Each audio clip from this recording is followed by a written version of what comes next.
Hello दोस्तों, नमस्कार। आप सभी का हमारे यूट्यूब चैनल पर स्वागत है। तो यदि आप लोग क्लास 12 बायोलॉजी के स्टूडेंट हैं और 2024 में बोर्ड परीक्षा देने वाले हैं, तो आज की यह वीडियो आप सभी लोगों के लिए काफ़ी ज़्यादा महत्वपूर्ण होने वाली है। इसीलिए आप लोग वीडियो को अंत तक देखना और साथ ही में यदि आपको वीडियो पसंद आता है तो वीडियो को लाइक और चैनल को सब्सक्राइब जरूर कर देना, ठीक है। क्योंकि आज की इस वीडियो में हम लोग बात करने वाले हैं क्लास 12 बायोलॉजी की जो पूरी किताब होती है, उस पूरी किताब में जो सबसे ज़्यादा महत्वपूर्ण आपके लघु उत्तरीय प्रश्न होते हैं, जो कि आपके बोर्ड एग्जाम में 2 नंबर के लिए पूछे जाते हैं, उन प्रश्नों को आज की इस वीडियो में हम लोग करने वाले हैं।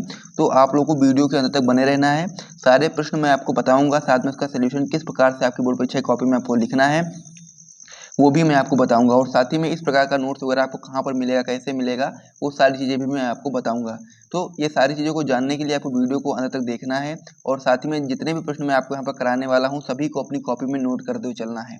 ये सारे प्रश्न बहुत ही महत्वपूर्ण प्रश्न हैं और आपके बोर्ड परीक्षा में आए हुए प्रश्न हैं, तो इसीलिए आप लोग इन सारे प्रश्नों को मिस नहीं कर सकते हो।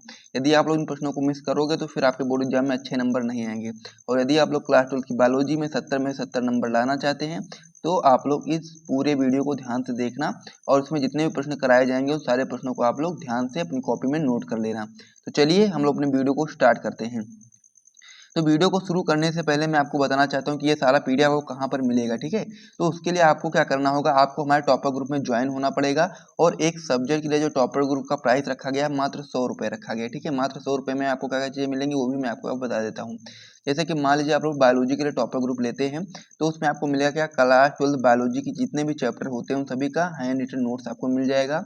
और साथ ही में आपको इंपॉर्टेंट क्वेश्चंस का पीडीएफ भी मिलेगा, वो भी हैंड रिटन में, जैसा कि आप लोग स्क्रीन पर देख पा रहे होंगे। उसमें आपको notes plus important question answer मिलेंगे हैंड रिटन, जो कि बहुत ही अच्छे तरीके से लिखे जा रहे हैं।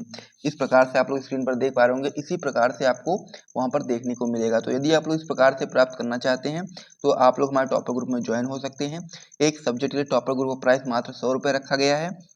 यदि आपकी इच्छा हो तभी आप लोग ज्वाइन करें, और यदि आपकी इच्छा नहीं है तो आप लोग ना ज्वाइन करें। आप यूट्यूब पर वीडियोस को देखकर भी नोट्स को तैयार कर सकते हैं, ठीक है। तो ये सारी चीज़ें हो गई हैं। अब मैं आपको बता देता हूँ कि आप लोग किस नंबर पे कांटेक्ट करना है, ताकि आप लोग टॉपर ग्रुप को ज्वाइन कर पाएँ, जो भी लोग इंटरेस्टेड हैं, ठीक है। तो मैं आपको यहाँ पर नंबर बता देता हूँ। ये नंबर आपका हो जाता है 97 93 44 0081 पर आपको व्हाट्सएप पर मैसेज करना है। वहाँ पर आपको सारी जानकारी मिल जाएगी। उसके बाद में फिर यदि आपको लेना हो तो ले सकते हैं, नहीं लेना हो तो कोई बात नहीं, आप व्हाट्सएप पर मैसेज करके डेमो नोट्स को देख सकते हो। और उसके आगे आपकी इच्छा, ठीक है। आप लेना चाहो तो लो, नहीं आपकी इच्छा है लेने की तो आप मत लो। आप यूट्यूब पर वीडियोस को देख करके भी नोट्स को तैयार कर सकते हो। तो ये सारी चीज़ें हो गई, मैंने आपको सभी चीज़ों को अच्छे तरीके से समझा दिया है। अब चलिए हम लोग अपने वीडियो को स्टार्ट करते हैं, और जो आज का हम लोग महत्वपूर्ण प्रश्न करने वाले हैं 2024 बोर्ड एग्जाम के लिए, उन्हें देखते हैं, ठीक है।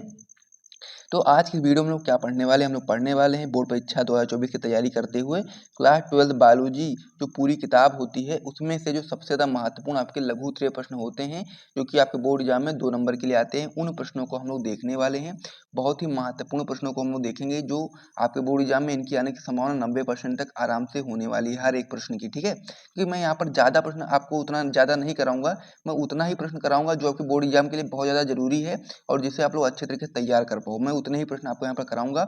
और अगर आपने केवल इतने ही प्रश्नों को अच्छे तरीके से तैयार कर लिया, तो आप लोग आराम से 80 से 90% आप लोग आराम से लेकर के आओगे। क्योंकि जितने भी प्रश्न मैं आपको करा रहा हूँ, सभी बोर्ड एग्जाम में आए हुए प्रश्न हैं और महत्वपूर्ण प्रश्न हैं, और यही सारे प्रश्न आपके हर साल बोर्ड परीक्षा में पूछे जाते हैं। तो इसीलिए आपको इन प्रश्नों को अच्छे तरीके से तैयार कर लेना है। तो चलो हम लोग अपने वीडियो को स्टार्ट करते हैं। तो लघु उत्तरीय प्रश्न का लघु उत्तरीय प्रश्न का जो आपका फर्स्ट टाइप है, वो हम लोग आज की वीडियो में करने वाले हैं, जो कि आपके बोर्ड एग्जाम में 2 नंबर के लिए आता है। तो उसमें जो हमारा पहला क्वेश्चन है वो आपका हो जाता है, अनिषेक फलन पर टिप्पणी कीजिए। ये काफी महत्वपूर्ण क्वेश्चन है, जो कि आपका है अनिषेक फलन पर टिप्पणी कीजिए। तो किस प्रकार से आपको ये अनिषेक फलन का आंसर आपको बताना है, वो सारी चीजें मैं आपको यहाँ पर बताऊंगा। और साथ ही में सारी चीजें मैंने लिख भी दी हैं, आपको अच्छे तरीके से पढ़ लेना है, याद कर लेना है, और फिर बोर्ड एग्जाम में क्वेश्चन आएगा, आप लोग वहां पर जाना, आराम से नोट करके आ जाना, आपको पूरे पूरे मार्क्स मिल जाएंगे, ठीक है। तो चलो हम लोग इसका आंसर देखते हैं। तो इसका आंसर आप लोग इस प्रकार से बताओगे कि जो अनिषेक फलन है वो शब्द नैल ने दिया, यानी कि एक नैल नाम के वैज्ञानिक ने अनिषेक फलन का शब्द का जो नाम है उन्होंने ही शब्द दिया, यानी कि अनिषेक फलन शब्द किसने दिया, तो आप लोग बताओगे कि अनिषेक फलन शब्द नैल ने दिया, ठीक है। सामान्यता होता क्या है, सामान्यता निषेचन के बाद अंडाशय फल में परिवर्तित होता है। आप लोग जानते होंगे कि सामान्यतः क्या होता है कि जो निषेचन होता है, निषेचन के बाद ही अंडाशय फल में परिवर्तित होता है, लेकिन प्रकृति में कभी कभी बिना निषेचन के ही अंडाशय फल में विकसित हो जाता है। यानी कि मेनली तो ऐसा ही होता है कि निषेचन के बाद ही अंडाशय जो होगा आपका वो फल में परिवर्तित होगा, लेकिन प्रकृति में कभी कभी ऐसा भी हो जाता है कि बिना निषेचन के ही अंडाशय जो आपका होगा वो फल में विकसित हो जाएगा। तो यह जो क्रिया होगी यानी कि बिना निषेचन के ही अंडाशय के फल में विकसित होने की जो क्रिया होगी उसे हम लोग क्या बोलेंगे, अनिषेक फलन कहेंगे। ठीक है, तथा जो फल विकसित होगा उससे उस फल को हम लोग अनिषेक फल कहते हैं। और एग्जाम्पल के रूप में आप लोग यहाँ पर देख सकते हो केला, पपीता, संतरा, नाशपाती आदि क्या है, अनिषेक फल हैं। ठीक है, और ये सब अनिषेक फलन के उदाहरण हैं। तो इस प्रकार से जो आपका अनिषेक फलन क्वेश्चन होता है ये मैंने आपको अच्छे तरीके से बता दिया है, और साथ ही में आपको किस प्रकार से आंसर अपनी कॉपी में लिखना है वो भी आप लोग यहाँ पर नोट कर सकते हैं। और इसी प्रकार से यदि आप लोग अपनी बोर्ड परीक्षा की कॉपी में लिख दोगे तो आपका एक भी नंबर कोई काट नहीं पाएगा। ठीक है, ये चीज़ आपको यहाँ पर याद रखना है। तो पहला क्वेश्चन हम लोग का कंप्लीट हो चुका है, और अगर आप लोगों ने अभी तक वीडियो को लाइक नहीं किया है तो जल्दी से कर दो। इन सारी चीज़ों को करने में काफ़ी मेहनत लगती है, और इसी प्रकार की वीडियोज़ यदि आपको रेगुलर बेसिस पे चाहिए तो आप लोग सपोर्ट अपना दिखाओ, अपने दोस्तों के साथ वीडियो को शेयर करो, और साथ ही में आप लोग भी छोटा सा लाइक करके और एक प्यारा सा कमेंट कर दीजिए। कोई भी कमेंट जो भी आपकी इच्छा हो आप लोग आराम से कर सकते हो। ठीक है, तो इतना आप लोग नोट कर लीजिए, फिर हम लोग अगले क्वेश्चन की ओर बढ़ते हैं। अगला जो क्वेश्चन हो जाता है ये बहुत ही महत्वपूर्ण प्रश्न हो जाता है, इसलिए मैंने यहाँ पर वेरी इंपॉर्टेंट लिख दिया है, क्योंकि ये चीज़ आपको पता भी होनी चाहिए कौन सा क्वेश्चन कितना महत्वपूर्ण है और कितनी बार आपकी बोर्ड परीक्षा में आया हुआ है और कितनी संभावना है उसकी बोर्ड परीक्षा में आने की। तो इसीलिए मैंने आपको यहाँ पर वेरी इंपॉर्टेंट का टिक लगा दिया है, ताकि आप लोग समझ जाओ कि ये इंपॉर्टेंट क्वेश्चन है। ठीक है, क्योंकि ये क्वेश्चन हमसे पूछा गया है कि त्रिसंलयन क्या है, क्या, कहाँ और कैसे होता है। या तो क्वेश्चन इस तरीके से आपसे पूछ लेगा, या फिर आपसे पूछेगा कि द्विनिषेचन पर संक्षिप्त टिप्पणी लिखिए। ये दोनों क्वेश्चन का जो आंसर होगा लगभग सेम होगा, तो इसीलिए मैंने आपको ये आंसर इसका दोनों क्वेश्चन का मैंने आपको यहाँ पर नीचे लिख करके बताया है, ये मैं आपको भी समझाऊंगा। ठीक है, तो जो द्विनिषेचन का जो क्वेश्चन होता है ये भी बहुत ही महत्वपूर्ण क्वेश्चन होता है। आपके हर साल बोर्ड परीक्षा में क्वेश्चन ये पूछा जाएगा ही जाएगा, चाहे आपका अति लघु में पूछा जाए, चाहे आपका लघु में पूछा जाए, चाहे आपका लघु उत्तरीय सेकंड टाइप में पूछा जाए। ठीक है, तो इसीलिए इस प्रश्न को आपको बिल्कुल भी मिस नहीं करना है और इसको अच्छे तरीके से तैयार कर ही लेना है, क्योंकि ये क्वेश्चन आपके बोर्ड परीक्षा में पूछा जाएगा ही जाएगा। ठीक है, तो इतना आप लोग समझ गए होंगे, तो चलो हम लोग इसका उत्तर देखते हैं। ठीक है, तो इसका उत्तर आप लोग लिखोगे कि आवर्तबीजी पादपों में भ्रूणकोश में पराग नलिका से मुक्त एक अगुणित नर युग्मक अगुणित अंडकोशिका से संयोजन करके द्विगुणित 2n यानी कह सकते हैं कि द्विगुणित को हम लोग 2n बोलते हैं युग्मनज का निर्माण करता है। ये चीज आपको यहाँ पर ध्यान देना है कि जो आवर्तबीजी पादप होते हैं उसमें भ्रूणकोश होता है, जो उसी में जो पराग नलिका की सहायता से एक अगुणित नर युग्मक आता है, और फिर जो अगुणित नर युग्मक होता है और भ्रूणकोश में उपस्थित अगुणित अंड कोशिका से संयोजन कर लेता है और द्विगुणित हो जाता है। यानी कि जब क्या होगा, यन और यन जुड़ेंगे तो क्या हो जाएगा, 2n हो जाएगा ना। तो इसी प्रकार से जब आपका नर युग्मक जो कि आपका यन होता है और फिर आपका अंड कोशिका जो कि आपका यन होता है, दोनों आपके nn होते हैं, और जब दोनों आपस में जुड़ेंगे तो फिर द्विगुणित युग्मनज 2n का निर्माण करेंगे। ठीक है, तो यह जो क्रिया होती है इसको हम लोग संयुग्मन भी बोलते हैं, या फिर हम लोग वास्तविक निषेचन भी कह सकते हैं। ठीक है, अब जो आपका कह सकते हैं जो दूसरा नरयुग्मक होता है, यानी कि दो नरयुग्मक होते हैं, एक तो आपका क्या करेगा, एक आपका अंड कोशिका से साथ संयोजन कर लेगा, और साथ ही में जो दूसरा नरयुग्मक होगा आपका वो द्वितीयक ध्रुवीय केंद्रक 2n जो कि पहले से 2n होता है उसके साथ मिलकर के त्रिगुणित यानी कि 3n प्राथमिक भ्रूणपोष केंद्रक का निर्माण करता है। क्योंकि जो आपका द्वितीयक ध्रुवीय केंद्रक होता है वो पहले से ही 2n होता है, उसके बाद फिर आपका उसमें नरयुग्मक मिल जाता है जो कि आपका n होता है, तो क्या हो जाएगा 2n प्लस n क्या हो जाएगा 3n, तो ये 3n हो जाएगा। तो ये त्रिगुणित प्राथमिक भ्रूणपोष केंद्रक का निर्माण करता है, और यह प्रक्रिया जो होती है इसे हम लोग त्रिसंलयन या फिर त्रिसमेकन कहते हैं। ठीक है, ये चीज आपको यहाँ पर याद रखना है कि जब आपका नरयुग्मक और द्वितीयक ध्रुवीय केंद्रक आपस में मिलते हैं तो प्राथमिक भ्रूणपोष केंद्रक का निर्माण होता है। यह प्रक्रिया जो आपकी होती है वो त्रिसंलयन कहलाती है। ठीक है, ये चीज आपको यहाँ पर याद रखना है।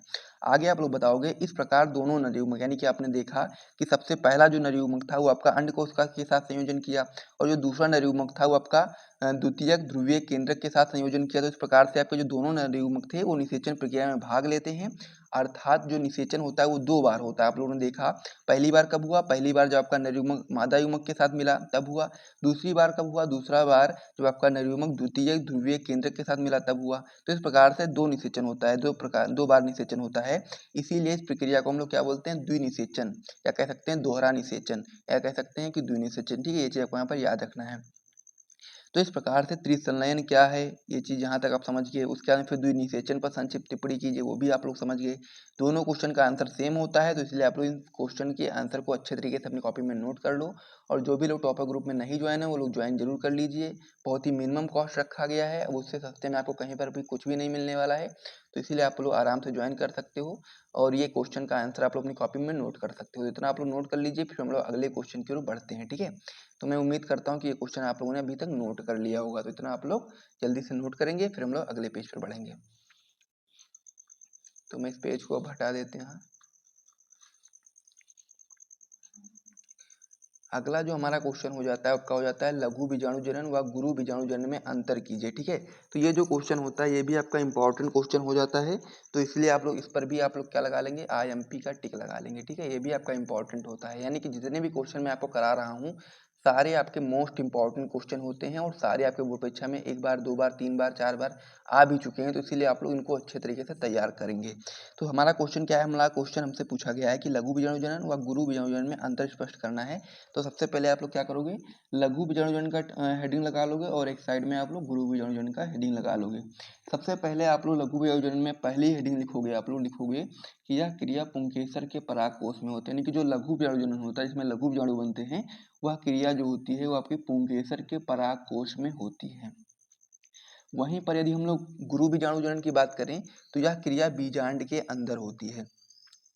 तो इस प्रकार से आप लोगों ने लघु बीजाणु जनन और गुरु बीजाणु जनन में एक एक पॉइंट को लिख लिया। अगले पॉइंट में आप लोग लिखोगे कि इसमें परागकण बनते हैं, यानी कि जो लघु बीजाणु जनन होता है इसमें हम लोग बोल सकते हैं कि परागकण या फिर लघु बीजाणु बनते हैं, और जो आपका गुरु बीजाणु जनन होता है इसमें आपका गुरु बीजाणु या भ्रूणकोष बनते हैं। इस प्रकार से आपके दो पॉइंट हो गए। तीसरे पॉइंट में हम लिखोगे कि लघु बीजाणु जनन में 4 लघु बीजाणु प्राप्त होते हैं, यानी कि इसमें क्या होगा कि 4 लघु बीजाणु प्राप्त होंगे। और वहीं पर हम लोग बात करें गुरु बीजाणु जनन में भी आपके 4 गुरु बीजाणु बनते हैं, लेकिन उनमें से 3 नष्ट हो जाते हैं और एक आपका क्रियात्मक गुरु बीजाणु प्राप्त होता है। तो इस प्रकार से आपके 3 पॉइंट हो गए, आप लोग इसे नोट कर लीजिए, अच्छे तरीके से तैयार कर लीजिए। आपका इंपॉर्टेंट क्वेश्चन है, बोर्ड परीक्षा में पूछा जा सकता है, तो इसे आप लोग कॉपी में नोट करो, फिर हम लोग अगले क्वेश्चन की ओर बढ़ते हैं।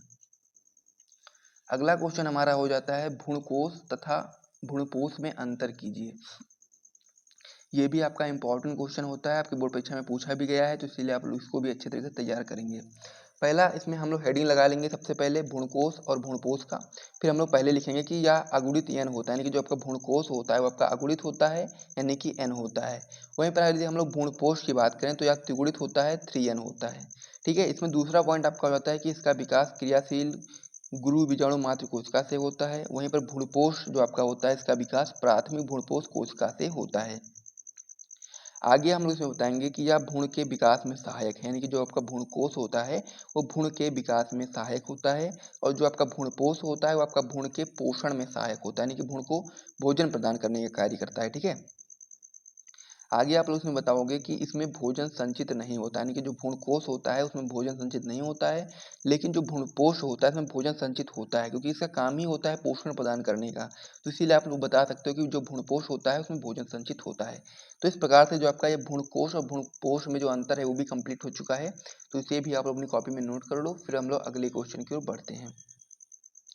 अगला जो हमारा क्वेश्चन होने वाला है ये आपका चित्र से रिलेटेड होने वाला है, तो ये महत्वपूर्ण क्वेश्चन होने वाला है, इसीलिए हम लोग क्या करेंगे, इस पर वेरी इंपॉर्टेंट का टैग लगा देंगे, क्योंकि यह क्वेश्चन आपकी बोर्ड परीक्षा में 3-4 बार पूछा गया है और इस बार भी पूछा जा सकता है, इसीलिए हम लोग क्या करेंगे, इसमें इंपॉर्टेंट का टिक लगा देंगे, ठीक है।